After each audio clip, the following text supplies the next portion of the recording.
Daniel Carter leaned back in his chair, staring at the crumpled piece of paper on his desk. It was an anonymous letter, written in shaky handwriting that suggested the writer might be older or less confident about sending it. Daniel adjusted his glasses and read the words again, each sentence sinking deeper into his thoughts. The letter described something unthinkable, something that went against everything Daniel had built his business on. According to the writer, Robert Quinn, one of his most trusted managers, had publicly mocked an elderly customer at the Chicago branch of Carter Tech. The letter claimed that Harold Miller, a senior citizen who visited the store, had been humiliated when he asked for help understanding a smartphone upgrade. Instead of offering assistance, Robert allegedly laughed at him in front of other customers and made sarcastic comments about people who couldn't keep up with technology. Daniel sighed heavily, rubbing his temples. This wasn't just some minor complaint. It was a direct attack on the values he'd worked so hard to instill in every employee under his leadership.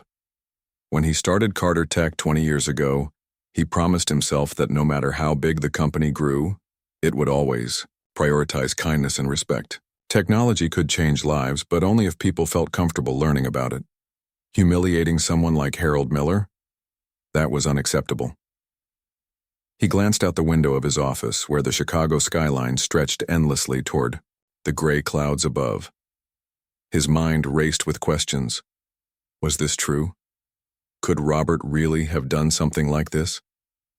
Daniel knew Robert well, or at least he thought he did. The man had been with Carter Tech for over 5 years, working his way up from a sales associate to managing one of their busiest locations. On paper, Robert was perfect, smart, efficient, and driven. But maybe there was more beneath the surface that Daniel hadn't seen. Deciding he needed answers, Daniel picked up his phone and dialed the number for the Chicago store. A cheerful voice answered after 2 rings. Carter Tech, this is Lisa. Speaking. How can I help you? Hi, Lisa, Daniel said, keeping his tone casual. It's Dan here. I'm calling from corporate. Is Robert available? There was a brief pause before Lisa replied, Oh, hi, Mr. Carter. Let me check. After a moment, she came back on the line. Sorry, he's helping a customer right now. Would you like me to ask him to call you back? No, that's fine, Daniel said quickly.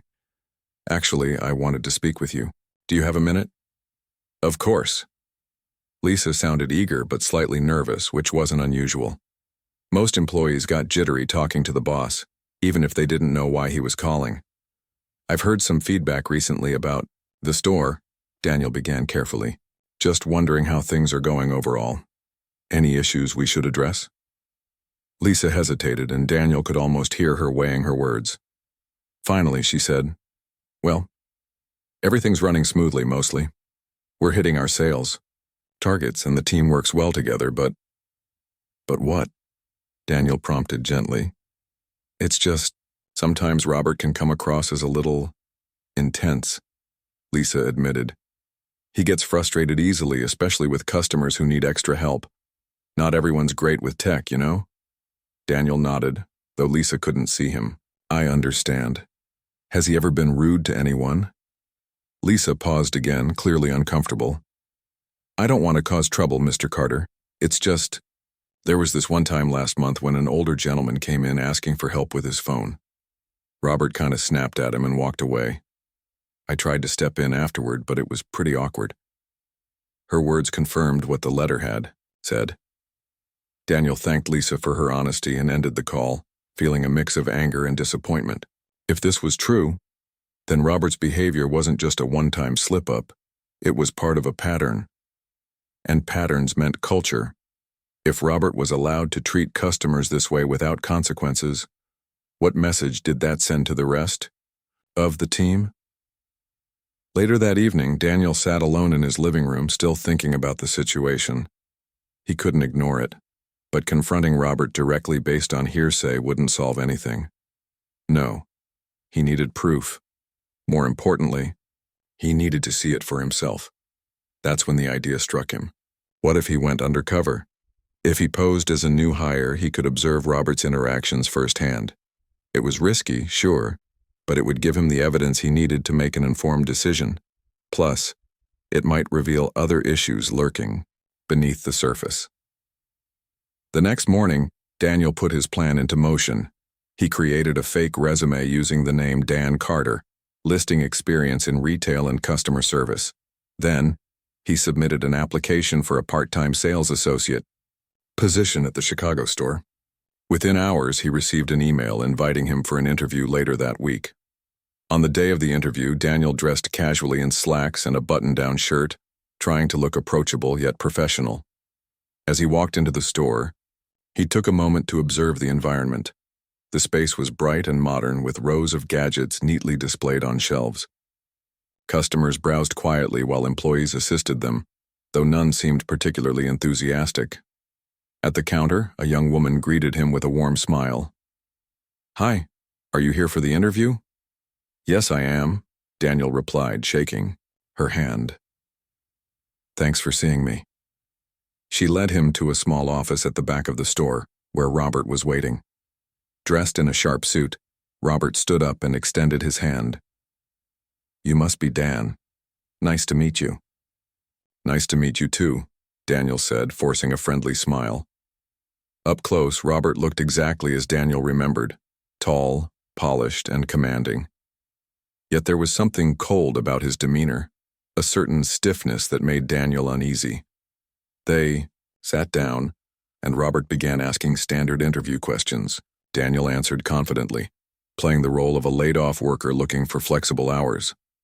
When the conversation turned to customer service, Robert emphasized the importance of efficiency. "We pride ourselves on being experts," Robert explained.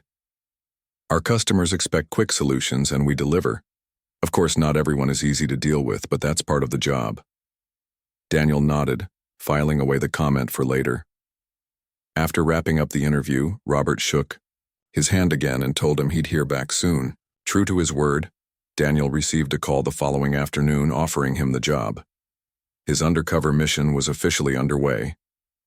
Over the next few days, Daniel prepared himself mentally for what lay ahead.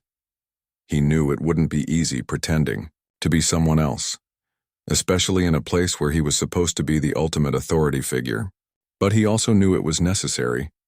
If Robert truly was behaving unprofessionally, then Daniel owed it to his customers and his employees to set things right. As he packed his bag for his first day of work, Daniel reminded himself of the bigger picture.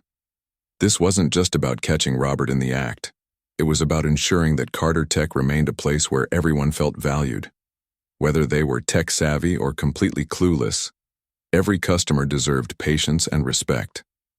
That principle was non-negotiable. With determination in his heart, Daniel headed out the door, ready to face whatever challenges awaited him at the Chicago store. Little did he know, the journey ahead would test not only his leadership skills, but also his faith in humanity. Daniel's first day as Dan Carter started early. He arrived at the Chicago store 15 minutes before his shift began, just like any responsible new hire would. As he walked through the glass doors, he noticed how clean and organized everything looked. Rows of smartphones, laptops, and accessories were neatly arranged on shelves, each item tagged with price stickers and promotional signs. Customers wandered around, some browsing casually, others clearly looking for help. At the counter, Lisa greeted him warmly. She handed him a bright orange name tag that read, Dan, in bold letters. "Welcome aboard," she said with a smile. "Robert will be here soon to give you the rundown." "Thanks," Daniel replied, pinning the name tag to his shirt. He felt a strange mix of excitement and nervousness. This was uncharted territory for him, working undercover in his own company, but he reminded himself why he was doing it. Every interaction, every observation mattered. A few minutes later, Robert appeared from the back office. Dressed in a tailored suit, he carried himself with authority. "Morning, everyone," he announced, his voice loud enough to grab everyone's attention. "Let's get started." The team gathered in the small meeting room near the stockroom. It wasn't much bigger than a closet, but it served its purpose. The whiteboard behind Robert displayed a list of daily goals: increase accessory sales by 15%, upsell premium warranties, and maintain high customer satisfaction scores. Daniel took a seat near the back, trying to blend in. As you all know, Robert began, pacing slightly as he spoke, this store is one of our top performers, but we can always do better. Our customers expect expertise, not excuses. If someone comes in asking for help, don't waste time explaining things they'll never understand. Focus on closing the sale. His words hung heavy in the air. Some employees nodded along, though their expressions suggested they weren't entirely comfortable with his approach. Others stared blankly, perhaps too intimidated to react. Daniel watched closely, noting how Robert's tone shifted when he talked about difficult customers. There was a hint of annoyance, almost as if he viewed them as obstacles rather than people. After the meeting ended, Robert assigned tasks to the team. Daniel was paired with Lisa for training. Together they walked the sales floor, restocking items and assisting customers. Lisa seemed eager to teach, patiently walking him through the basics of the products and answering his questions. Her demeanor was friendly and professional, a stark contrast to Robert's cold efficiency. As the morning wore on, Daniel observed several interactions between Robert and the customers. Most of the time, Robert was polite enough, offering quick solutions and steering conversations toward higher-priced items. But there were moments when his patience wore thin. A middle-aged man came in asking for advice on setting up a smart home device. After a few minutes of explanation, the customer admitted he didn't fully grasp the instructions. Robert sighed audibly and muttered, "Maybe this isn't the right product for you." Daniel winced inwardly. While the comment wasn't outright rude, it carried an undertone of dismissal that left the customer visibly embarrassed. The man mumbled a thank you and hurried out of the store without making a purchase. Later that afternoon, another incident caught Daniel's attention. An older woman approached the counter holding a tablet and looking confused. She explained that she couldn't figure out how to download apps. Instead of helping her directly, Robert directed her to a younger employee, saying, "Take care of this, will you? I've got more important things to handle." Watching these exchanges made Daniel's stomach churn. He remembered the anonymous letter again, the words describing Harold Miller's humiliation, and realized how accurate it had been. Robert's behavior wasn't just unprofessional. It undermined the trust that customers placed in Carter Tech. During a quiet moment, Daniel decided to test the waters. He struck up a conversation with Lisa, hoping to learn more about how the staff felt about working under Robert. They were organizing cables in the storage area when he casually asked, "So, how long have you been here?" "About 2 years," Lisa replied, sorting through a box of chargers. "I started as a temp and worked my way up. It's a good job overall, but..." "But what?" Daniel prompted, pretending to focus on untangling a stubborn cord. "It's just..." "Robert can be tough sometimes," Lisa admitted hesitantly. "He's really focused on numbers, which makes sense, but it feels like he forgets that we're dealing with actual people. Not everyone knows tech like we do." Daniel nodded sympathetically. "Have you ever seen him lose his temper with a customer?" Lisa glanced over her shoulder to make sure no one was listening. Lowering her voice, she said, "There was this one guy last month, an older man who wanted help with his phone. Robert got frustrated and snapped at him in front of everyone. It was awful. The poor guy looked so humiliated." Her words confirmed what Daniel already suspected. Robert's actions weren't isolated incidents.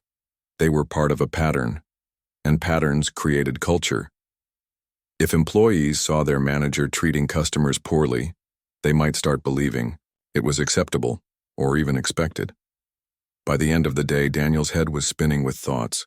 He'd come here to investigate a single complaint, but now he realized the problem ran deeper than he'd imagined. Robert wasn't just failing as a manager, he was poisoning the workplace environment. Employees like Lisa were stuck in the middle, torn between following orders and staying true to their own values. That evening, as Daniel drove home, he reflected on what he'd learned. Going undercover had given him a unique perspective, one he couldn't have gained sitting behind his desk at corporate headquarters. Seeing firsthand how Robert interacted with both customers and employees painted a clear picture of the challenges facing the Chicago store. But it also raised new questions. How had Robert risen to such a prominent position if he lacked basic empathy? Was it possible that Daniel himself had overlooked warning signs during the hiring process? These thoughts weighed heavily on him as he parked his car and stepped into his house. The next morning, Daniel returned to the store determined to gather more evidence. He knew he couldn't jump to conclusions based solely on anecdotal observations. To make an informed decision, he needed concrete examples of Robert's behavior. That meant staying vigilant and paying close attention to every interaction. Throughout the week, Daniel continued observing.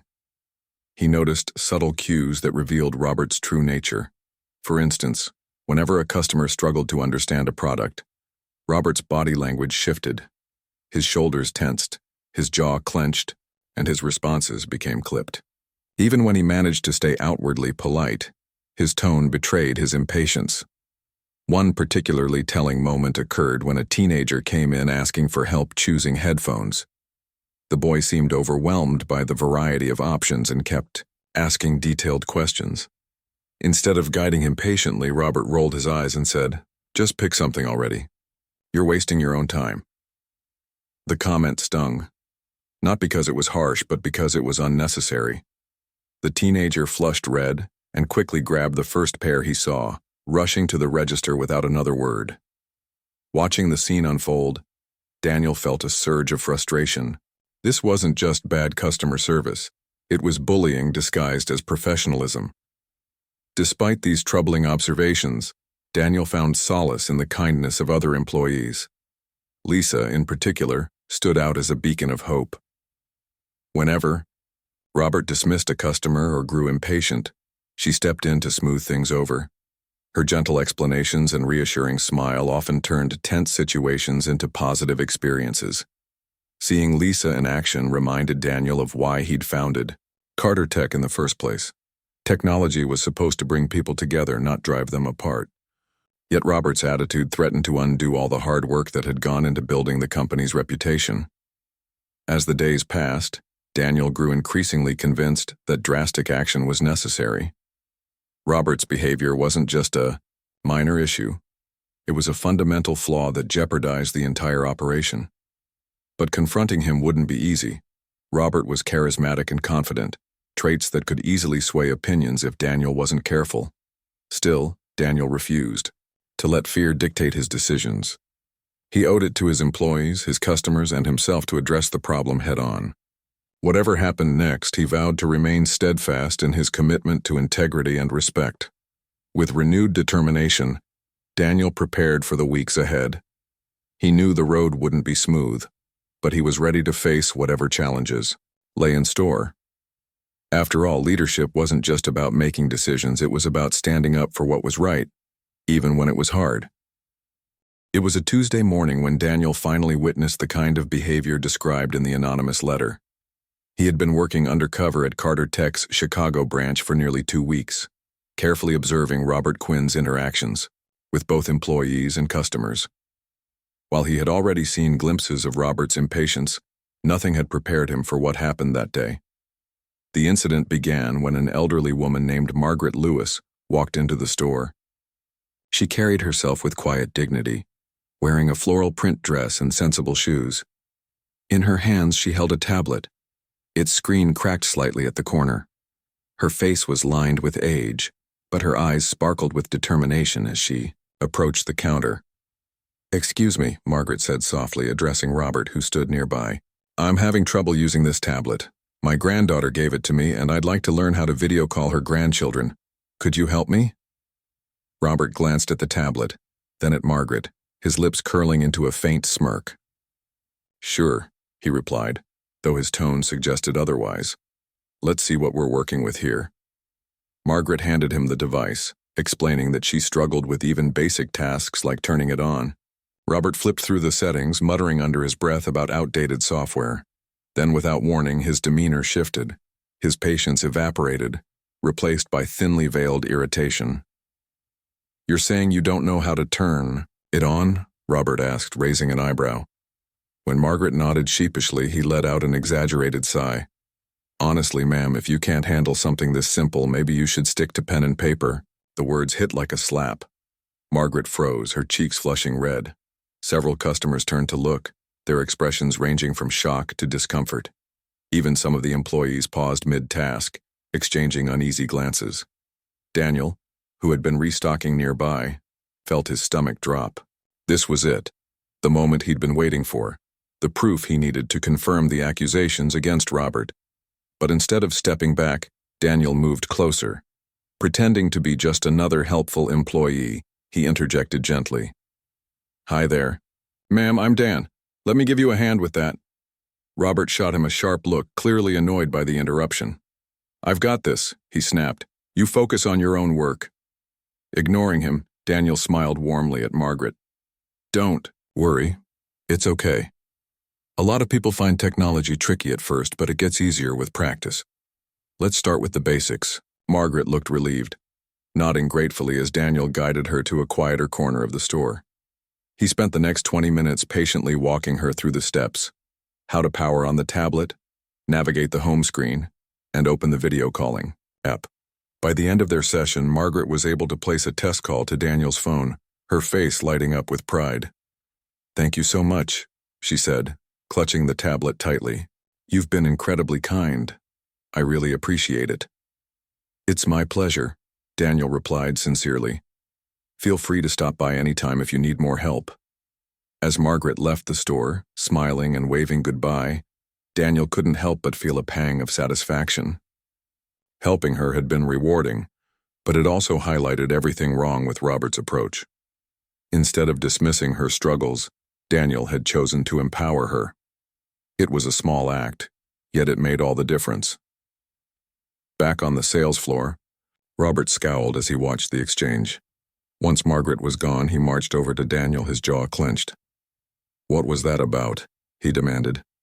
"I told you I could handle it." "And you did," Daniel said calmly, refusing to rise to the bait. "But I thought she might benefit from a different perspective. Sometimes a little extra patience goes a long way." Robert scoffed, shaking his head. "Patience doesn't pay the bills, Dan. We're here to sell products, not babysit customers who can't figure things out." Daniel bit back a retort, reminding himself of his role. Arguing with Robert wouldn't solve anything, not yet anyway. For now, he needed to stay focused on gathering evidence. Still, the encounter left him unsettled. How could someone like Robert justify treating others so poorly? Didn't he realize that every customer represented an opportunity, not just for sales, but for building trust and loyalty? Over the next few days, Daniel continued to observe similar incidents. Each time, Robert's frustration bubbled to the surface whenever a customer required extra assistance. Whether it was an older man struggling to set up a printer or a young mother confused about camera settings, Robert's responses ranged from dismissive to outright rude. And each time Daniel stepped in, offering a patient ear and a helping hand. His actions didn't go unnoticed by the other employees. Lisa, in particular, seemed grateful for his presence. One afternoon, as they worked side by side organizing inventory, she leaned closer and whispered, "I'm glad you're here, Dan. Things have been tense lately. Robert's always pushing us to upsell, but sometimes it feels like he forgets we're dealing with real people." "I've noticed," Daniel replied, keeping his voice low. "Do you think anyone else has complained about him?" Lisa hesitated, glancing around to make sure no one was listening. "A few people have mentioned it to corporate, but nothing ever changes. Robert's good at covering his tracks. He'll charm the higher-ups during reviews, then go back to being the same old Robert." Her words confirmed Daniel's suspicions. Robert wasn't just a bad manager. He was a master manipulator, skilled at presenting himself as competent and reliable while hiding his true colors. No wonder the complaints hadn't led to action before now. Despite the challenges, Daniel found moments of hope among the staff. Many of them shared Lisa's compassion, going out of their way to assist customers despite Robert's pressure to prioritize sales. One young employee, Ethan, often stayed late to help customers troubleshoot issues, even though it meant missing his bus home. Another coworker, Maria, kept a stash of handwritten instructions for common tech problems, handing them out discreetly to those who needed extra guidance. These small acts of kindness reminded Daniel why he loved running Carter Tech. At its core, the company was built on the idea that technology should improve lives, not complicate them. Yet Robert's behavior threatened to overshadow that mission, creating a toxic environment where empathy took a backseat to profit. Determined to address the issue, Daniel decided to push further. He began asking subtle questions during breaks, gauging how the team felt about Robert's leadership style. Most were hesitant to speak openly, fearing retaliation if their comments reached Robert's ears.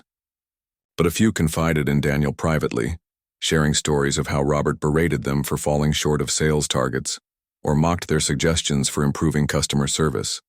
One particularly troubling account came from Ethan, who pulled Daniel aside after closing hours. "I almost quit last month," Ethan admitted, his voice trembling. "Robert called me into his office and yelled at me for not hitting my quota.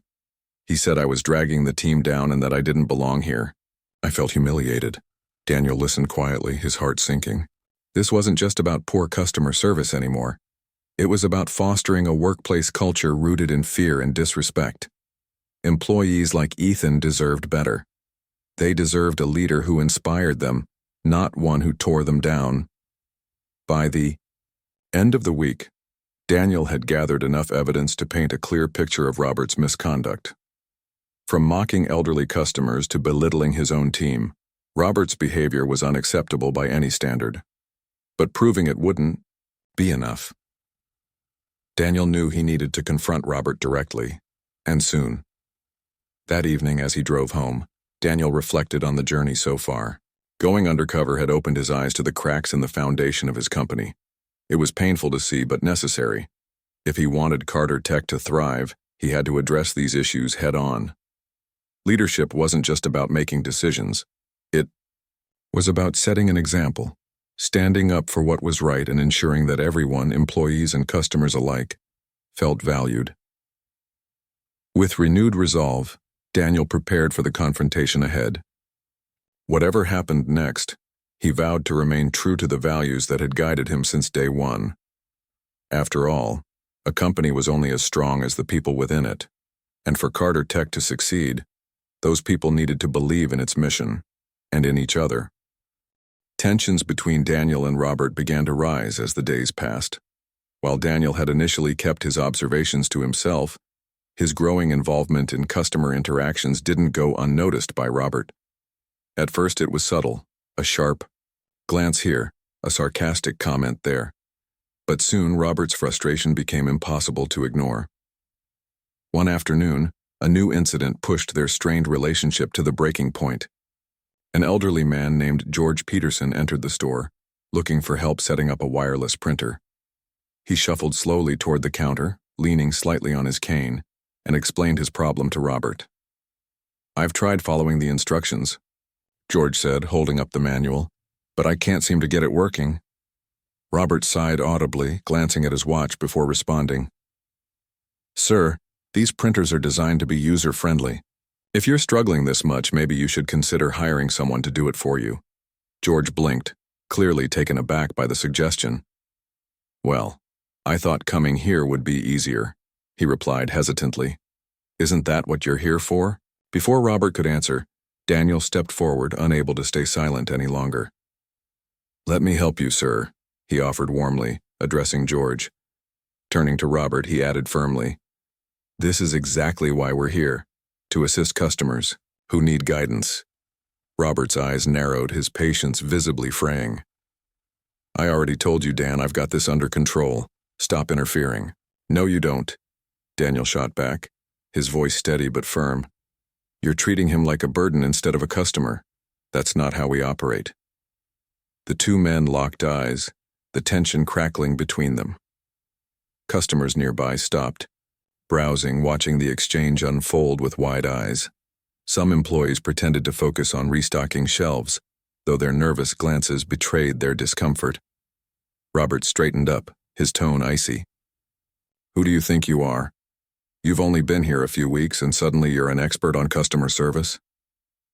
"I'm someone who believes in treating people with respect," Daniel replied, his volume rising slightly.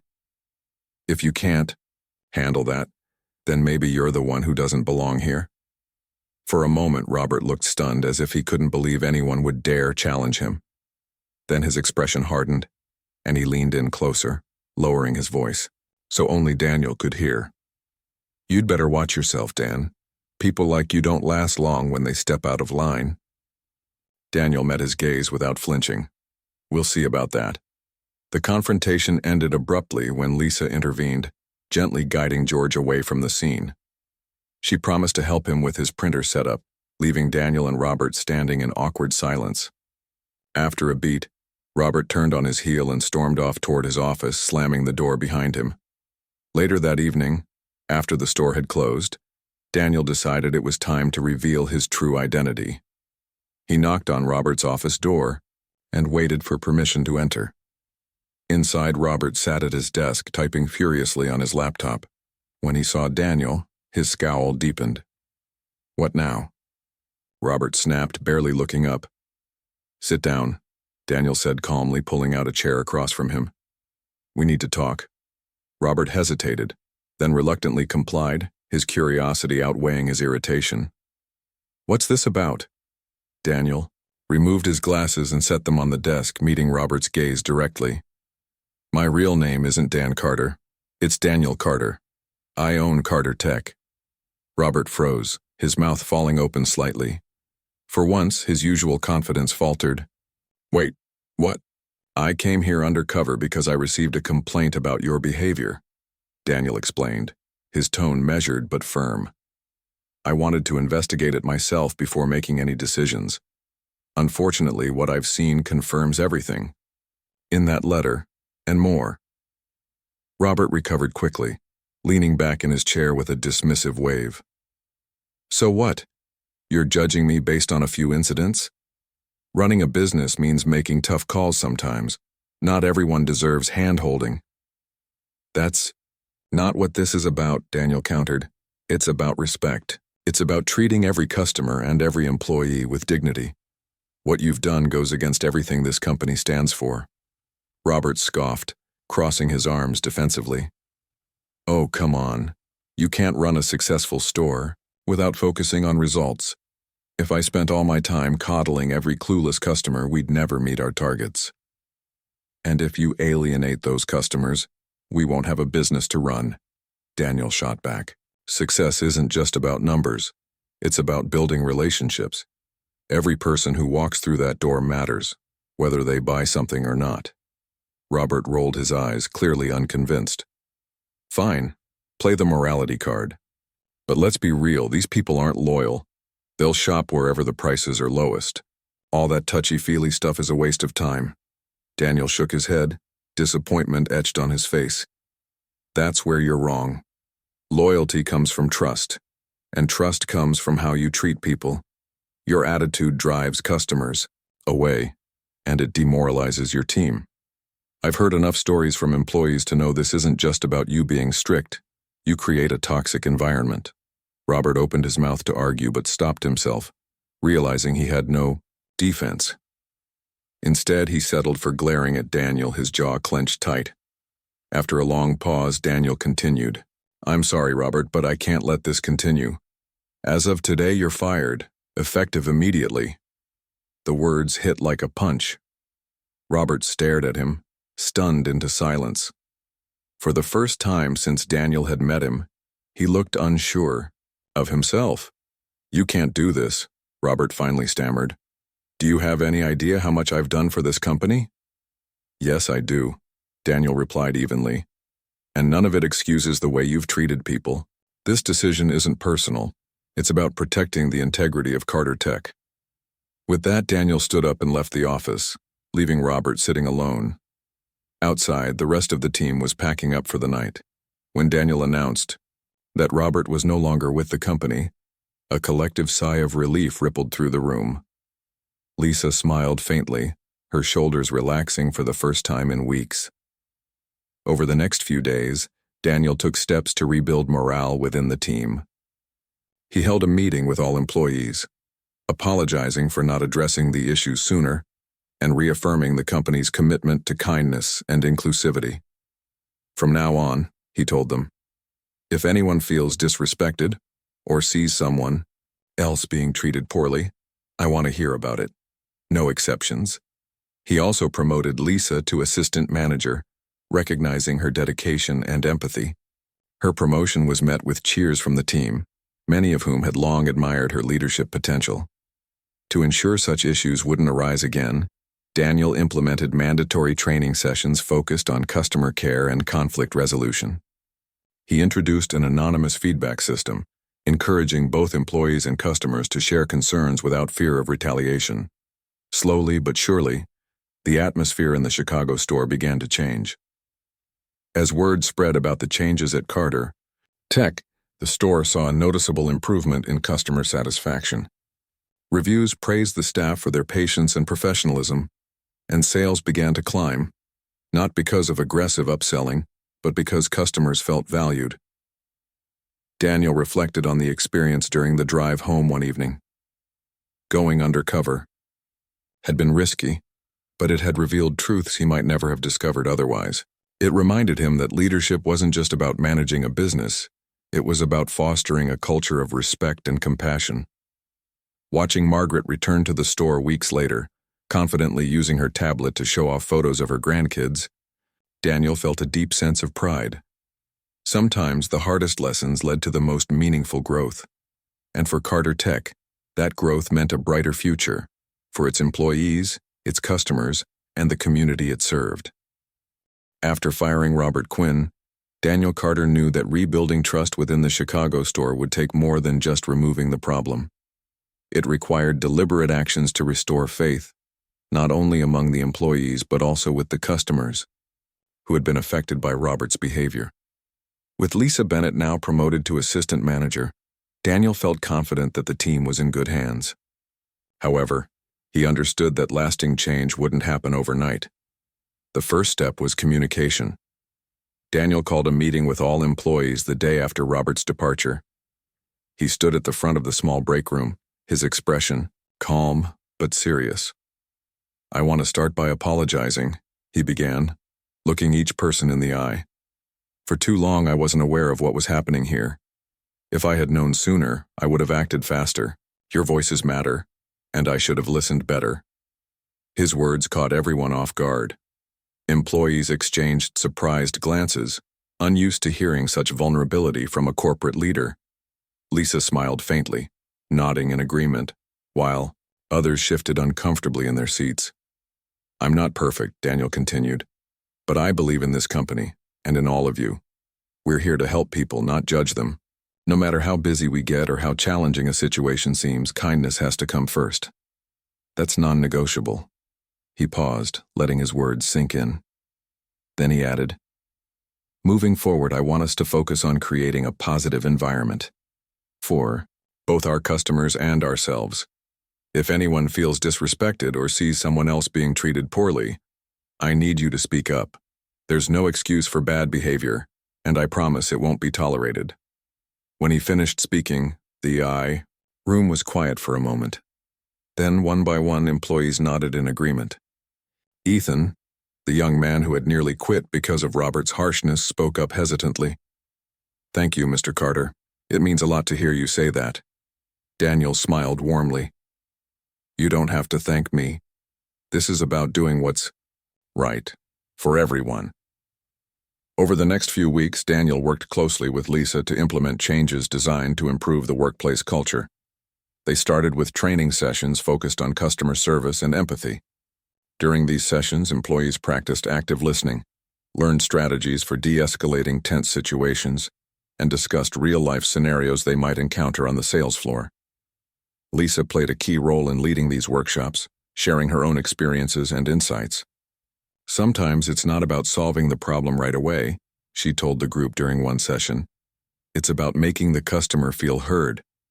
Even if you can't fix everything, showing that you care makes a huge difference." Employees responded positively to the training. Many admitted they'd felt pressured under Robert's leadership to prioritize sales over genuine assistance. Now, with Daniel's clear emphasis on respect and compassion, they felt empowered to take their time with customers and focus on building relationships rather than rushing transactions. To further encourage open communication, Daniel introduced an anonymous feedback system. A suggestion box was placed near the break room, along with an online form where employees and customers could share concerns without fear of retaliation. Within days, notes began pouring in, some offering praise for specific team members, others pointing out areas for improvement. One note stood out to Daniel.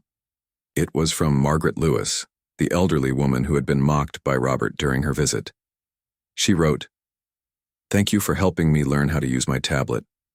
I've been practicing every day and I finally got to video call my grandchildren. I'm so grateful for your patience and kindness. Please keep doing what you're doing. It makes a big difference." Reading her words brought a lump to Daniel's throat. He realized that moments like these, the small victories, were what truly mattered. Helping someone like Margaret wasn't just about teaching her technology. It was about giving her confidence and connection. And that was exactly what Carter Tech was supposed to represent. As the weeks passed, the changes began to show. Customers noticed the shift almost immediately. Where once they might have felt rushed or ignored, they now found themselves greeted warmly and assisted patiently. Sales associates took pride in walking customers through complicated setups, ensuring they left feeling satisfied and supported. One afternoon, George Peterson returned to the store, this time with a smile.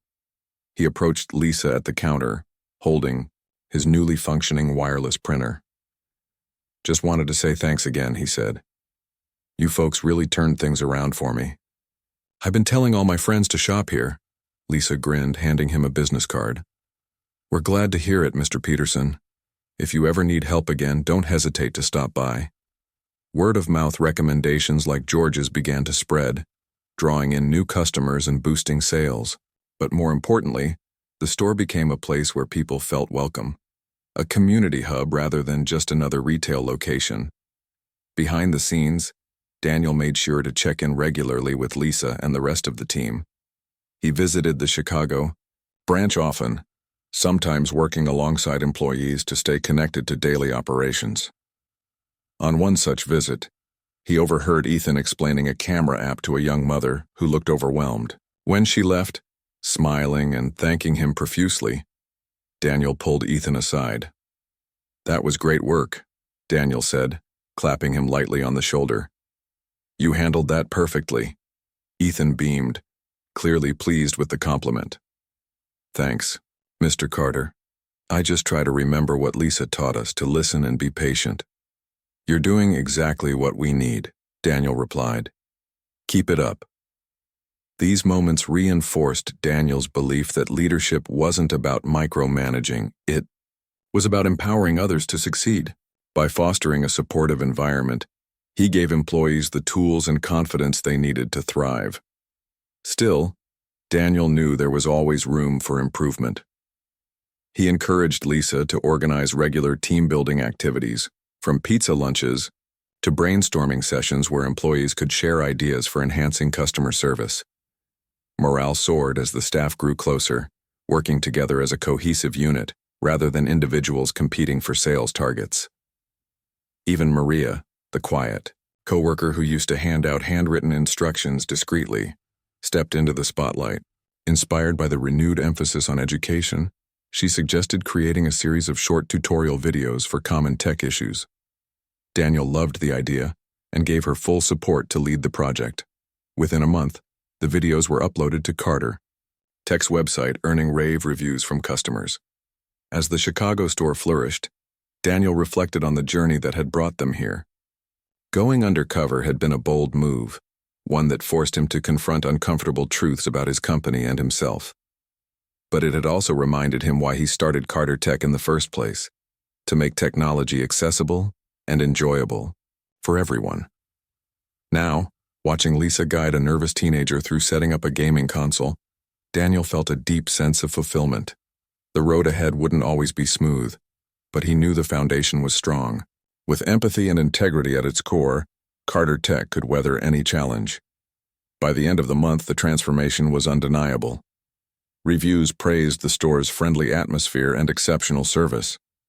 Employees reported feeling valued and motivated, knowing their contributions mattered, and customers kept coming back, not just for products, but for the experience.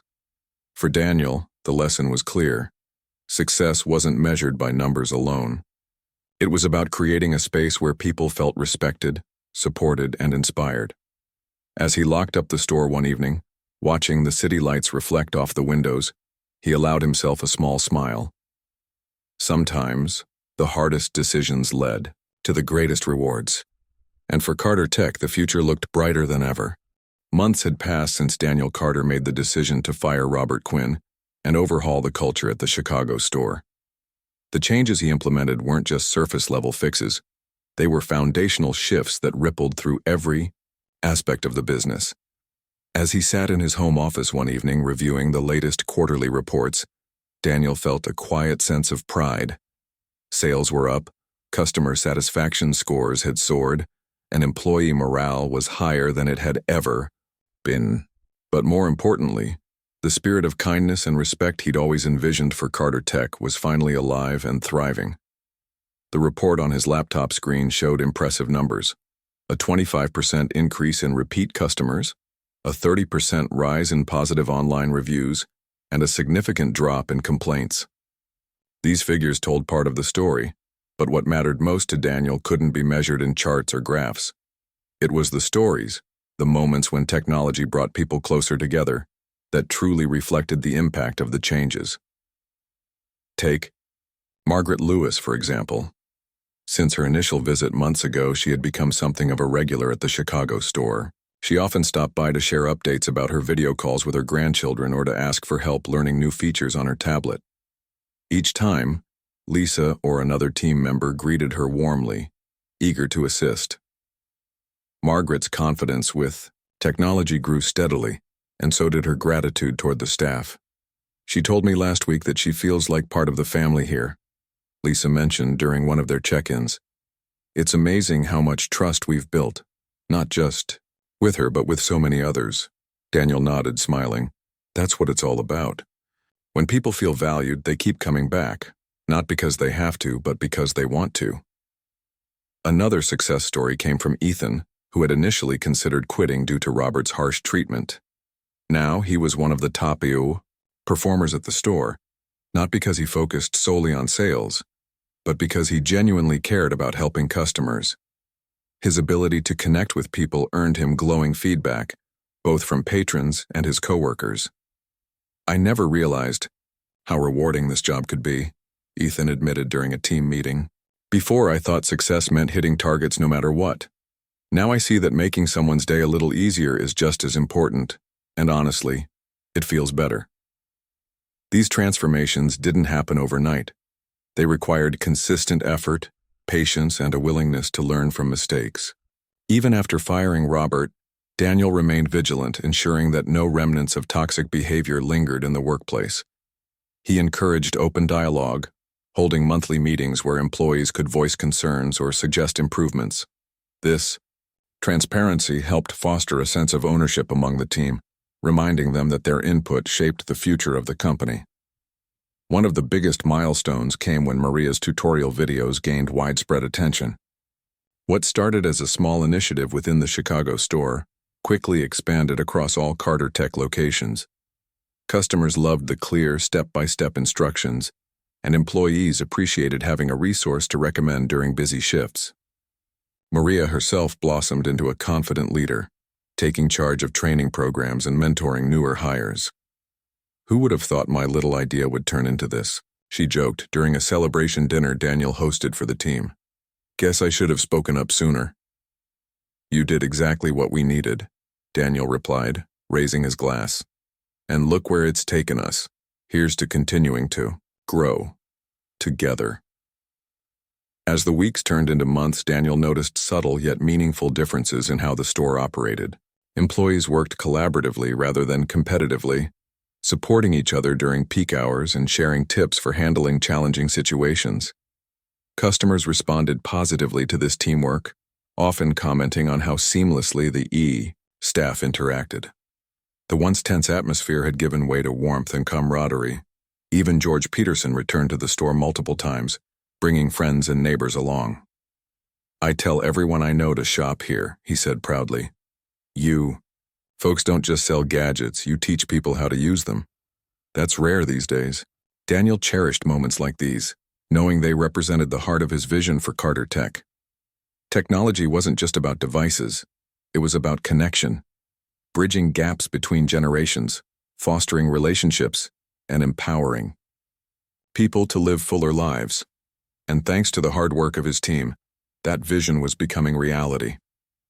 Still, Daniel knew the journey wasn't over. Success bred complacency if left unchecked, and he was determined to avoid falling into that trap. To stay ahead, he introduced ongoing training sessions, inviting experts to speak on topics ranging from emotional intelligence to emerging tech trends. He also launched a mentorship program, pairing experienced employees with newcomers to ensure knowledge and values were passed down effectively. At the same time, Daniel kept a close eye on expansion plans. With the Chicago store thriving, he began exploring opportunities to replicate its success in other locations. However, he approached growth cautiously, prioritizing quality over quantity. "We're not just opening stores," he reminded his corporate team. "We're building communities. Let's make sure we do it right." By year's end, the results spoke for themselves. The Chicago branch became a model for the rest of the company, inspiring similar initiatives in other cities. Employee retention rates improved significantly, and customer loyalty reached an all-time high. For the first time in years, Daniel felt confident that Carter Tech was living up to its potential, not just as a business, but as a force for good. Reflecting on everything that had transpired, Daniel realized how much he'd learned along the way. Going undercover had been a risk, but it taught him invaluable lessons about leadership, empathy, and accountability. It forced him to confront uncomfortable truths and take action, even when it was difficult. Most importantly, it reinforced his belief that a company's strength lay not in its profits but in its people. As he closed his laptop and leaned back in his chair, Daniel allowed himself a moment of reflection. Outside his window, the city lights twinkled against the dark sky, a reminder of the countless lives touched by Carter Tech. Somewhere out there, Margaret was probably video calling her grandchildren, while George was setting up his printer without hesitation.